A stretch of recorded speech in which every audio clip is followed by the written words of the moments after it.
केम छो मजामा। पहले तो सॉरी क्योंकि ये वीडियो 2 हफ्ते के बाद अपलोड हो रही है, क्योंकि 2 हफ्ते पहले कुछ काम था। आप ये समझ लेना कि ये 2 हफ्ते की हमारी मेहनत है।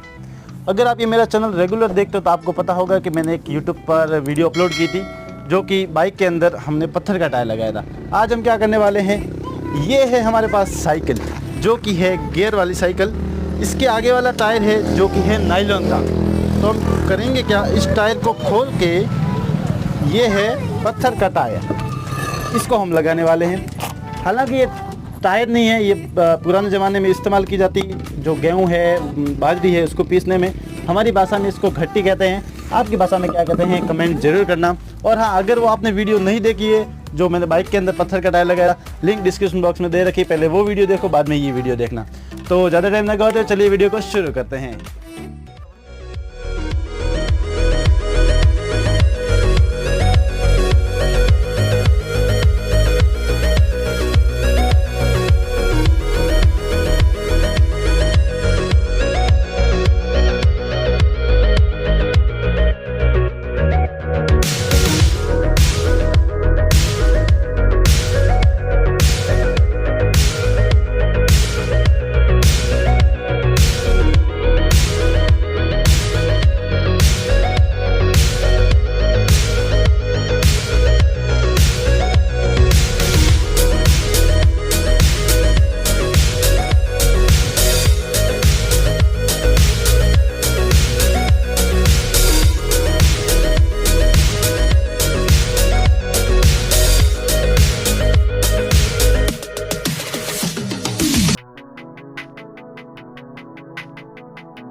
थक गया। अगर वीडियो में आया हो मजा तो वीडियो को लाइक जरूर करना, चैनल को सब्सक्राइब करके बेल आइकन को जरूर प्रेस करना। और हाँ, वीडियो कैसी लगी कमेंट जरूर करना। आप देख सकते हैं टायर कितना खींच चुका है। हमारी इतनी मेहनत के लिए एक लाइक तो बनता है। और फिर मिलते हैं ऐसे इंटरेस्टिंग वीडियो के साथ, तब तक के लिए बाय बाय, टाटा।